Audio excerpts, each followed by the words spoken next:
बच्चों, आज हम कक्षा 9वीं की कविता मेघ आए के अभ्यास प्रश्नोत्तर और जो अतिरिक्त महत्वपूर्ण प्रश्न है उन्हें डिस्कस करेंगे। सबसे पहले करते हैं अभ्यास प्रश्नोत्तर। पहला प्रश्न है, बादलों के आने पर प्रकृति में जिन गतिशील क्रियाओं को कवि ने चित्रित किया है उन्हें लिखिए।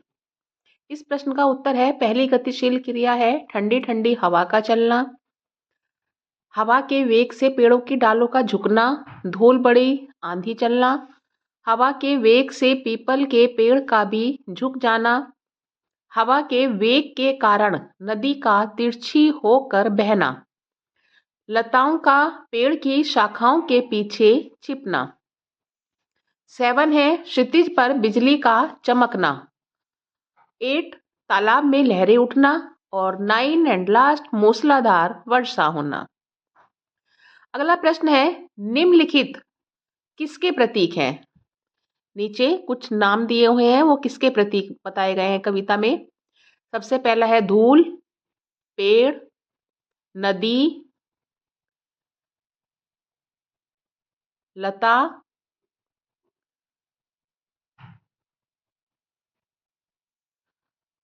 और आखिर में आता है ताल। इन सब को कविता में किस किस का प्रतीक बनाया गया है? इस प्रश्न का उत्तर है, सबसे पहले आती है धूल। धूल प्रतीक है नवविवाहिता का या नववधू का, जो मेहमान के आने की सूचना देने भाग रही है अपना घाघरा संभाले। फिर आता है पेड़। पेड़ जो है गांव के पुरुषों का प्रतीक है या ग्राम वासियों का प्रतीक कह सकते हो, जो गर्दन उचका उचका कर मेघ रूपी दामाद को देखने का प्रयास कर रहे हैं। फिर आती है नदी। नदी गांव की घूंघट किए हुए विवाहिता औरतों का प्रतीक है। फिर आती है लता। लता प्रतीक है नायिका का या नवविवाहिता का या नववधू का या प्रेमी का, कुछ भी लिख सकते हैं, जो साल भर से अपने पति का इंतजार कर रही थी। फिर आता है ताल या तालाब।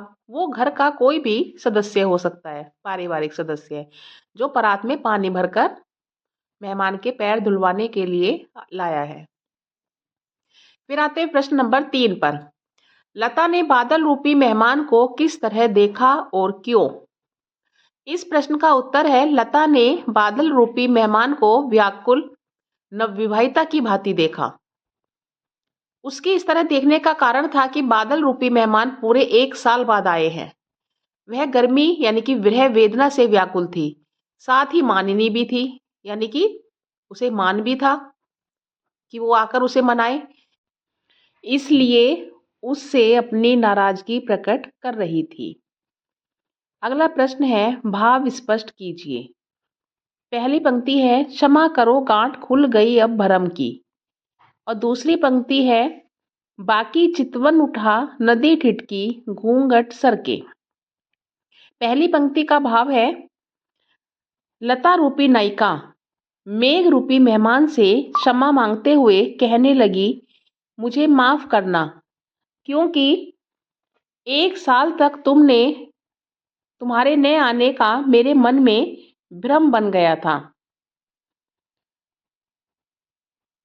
अगली पंक्ति का भाव है, नदी में उठती गिरती लहरें देखकर लगता है कि नदी आने वाले मेघ रूपी मेहमान को घूंघट उठाकर तिरछी नजर से देख रही है। अगले प्रश्न पर आते हैं, प्रश्न नंबर 5। मेघ रूपी मेहमान के आने से वातावरण में क्या परिवर्तन हुए?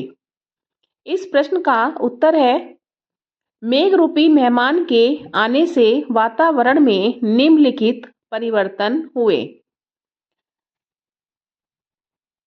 पहला पॉइंट है, ठंडी ठंडी हवाएं चलने लगी जो बढ़कर आंधी में बदल गईं।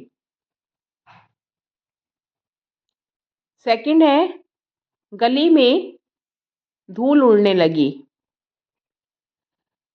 थर्ड है, ऊंचे पेड़ों की चोटियां तथा शाखाएं झुकने उठने लगी, यानी कि कभी झुकती थी कभी उठती थी हवा के वेग के कारण। अगला पॉइंट है लताएं हवा में लहराने लगी, यानी कि जो लताएं मुरझा गई थी वो लहराने लगी। नेक्स्ट पॉइंट है क्षितिज पर बादल घिर आए।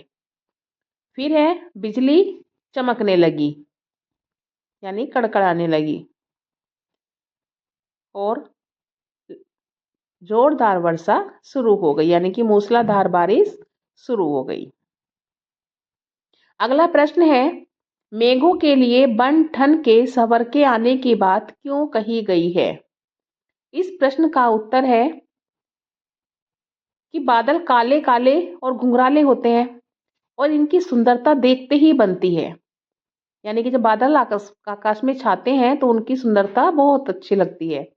बादलों के बीच कभी सतरंगी इंद्रधनुष दिखता है, जिससे बादलों का सौंदर्य और अधिक बढ़ जाता है।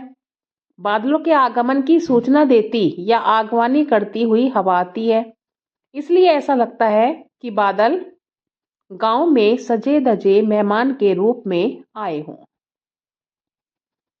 अगला प्रश्न है प्रश्न नंबर 7। कविता में आए मानवीकरण तथा रूपक अलंकार के उदाहरण लिखिए। यानी कि पूरी कविता में जो भी मानवीकरण के उदाहरण आए हैं या रूपक अलंकार के, वो लिखने हैं। सबसे पहले जानते हैं मानवीकरण अलंकार की काव्य पंक्तियां। पहली पंक्ति, मेघ आए बड़े बन ठन के सवर के। ये पंक्ति बच्चों कविता में कई जगह आई हुई है, इसमें मानवीकरण है। इसमें बेटा बड़े बन ठन में अनुप्रास अलंकार भी है। नाचती गाती बयार चली, इसमें हवा का मानवीकरण गांव की बालिकाओं के रूप में किया गया है। तीसरा है पेड़ झुक झांकने लगे, पेड़ों का मानवीकरण ग्रामवासियों के रूप में किया गया है। धूल भागी घाघरा उठाए, धूल का मानवीकरण गांव की नववधु या नवविवाहिता के रूप में किया गया है, जो मेहमान के आने की सूचना देने के लिए भाग रही है। बाकी चितवन उठी नदी ठिठकी, नदी का मानवीकरण घूंघट किए हुए महिलाओं के रूप में किया गया है, जो तिरछी नजर से मेहमान को देख रही हैं। बूढ़े पीपल ने जुहार की, पीपल का मानवीकरण गांव के बुजुर्ग और सम्मानित व्यक्ति के रूप में किया गया है। बोली अकुलाई लता, लता का मानवीकरण प्रेमिका या नवविवाहिता के रूप में किया गया है। हर्षाया ताल लाया पानी परात भर के, ताल का मानवीकरण परिवार के किसी भी सदस्य के रूप में किया गया है। अब जानते हैं रूपक अलंकार के काव्य पंक्तियां। क्षितिज अटारी गहराई, क्षितिज को अटारी का रूप दिया गया, यानी कि छत का रूप दिया गया है। मिलन के अश्रु ढरके, मिलन को के अश्रु के रूप में अश्रु का रूप दिया गया है। अगले प्रश्न पे आते हैं, कविता में जिन रीति रिवाजों का मार्मिक चित्रण हुआ है उनका वर्णन कीजिए। यानी कि कौन कौन से रीति रिवाज दर्शाए गए हैं। पहला है मेहमान के आने पर खुशी छा जाना, यानी कि गांव में सभी खुश हो जाते हैं कोई भी मेहमान आता है तो। सेकंड है गांव वालों द्वारा मेहमान को उत्सुकता पूर्वक देखना। थर्ड है बड़ों बूढ़ों द्वारा स्वागत सत्कार किया जाना। नेक्स्ट है घर के किसी सदस्य द्वारा पानी लाना और पानी लाकर हाथ पांव धुलवाने का प्रबंध करना, ये रिवाज है। एक ये भी हो सकता है कि जो घर की नववधु है वो कभी भी किसी के सामने नहीं आती, शर्माती है। प्रश्न नंबर 9, कविता में कवि ने आकाश में बादल और गांव में मेहमान के आने का जो रोचक वर्णन किया है उसे लिखिए। इस प्रश्न का उत्तर है गांव में मेघ रूपी शहरी मेहमान आने से गांव में उल्लास सा छा गया है। बादलों के आने की सूचना देती शीतल हवा चलने लगी है। आंधी के आने से गलियों में घाघरा उठाए धूल भाग रही है। पेड़ तेज हवा में झूमने लगे हैं।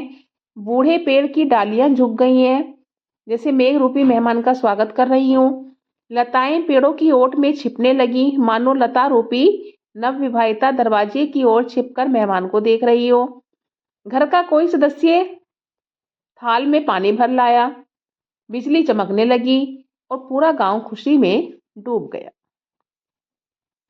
अब आते हैं प्रश्न नंबर 10 पर, काव्य सौंदर्य। पहली पंक्ति है, पाहुन ज्यों आए हों गांव में शहर के, मेघ आए बड़े बन ठन के सवर के। इस पंक्ति का काव्य सौंदर्य। सबसे पहले भाव सौंदर्य जानते हैं। गांव में मेघ रूपी मेहमान बादलों के आने से, मेघ रूपी मेहमान के आने का सजीव चित्रण किया गया है। यहाँ मेघ रूपी बादलों लिखा है, मेघ रूपी मेहमान है ये। शिल्प सौंदर्य है इसका। जो भाषा है वो आम बोलचाल के शब्दों से युक्त है, जिसमें चित्रात्मकता का गुण है। एक पंक्ति ब्रजभाषा की भी आई है, बरस बा सुधी लीनी। सजे धजे मेहमान द्वारा बादलों को उपमानित करने से उत्प्रेक्षा अलंकार है, यानी कि पाहुन ज्यों आए हो, ज्यों आया हुआ है, उत्प्रेक्षा अलंकार। मेघ आए बड़े बंठन के सवर के, मानवीकरण एवं अनुप्रास अलंकार है। अब बढ़ते हैं प्रश्न नंबर 11। कवि ने पीपल को ही बड़ा बुजुर्ग क्यों कहा है? पता लगाइए। यानी कि पीपल को बड़ा बुजुर्ग की संज्ञा क्यों दी गई है? इस प्रश्न का उत्तर है, हवा के कारण बूढ़े पीपल की डालियां झुक गई हैं। ऐसा प्रतीत होता है मानो उसने घर के बड़े बुजुर्ग के समान झुककर मेघ रूपी पाहुन का स्वागत किया है। बूढ़े पीपल को बड़ा बुजुर्ग कहने का कारण यह है कि सामान्यतः पीपल के पेड़ की आयु दूसरे पेड़ों से अधिक होती है। इसके अतिरिक्त हिंदू धर्म में यह एक पूजनीय वृक्ष है। अतः अन्य वृक्षों से आयु में बड़ा और पूजनीय होने के कारण कवि द्वारा इसे घर का बड़ा बुजुर्ग कहा गया है।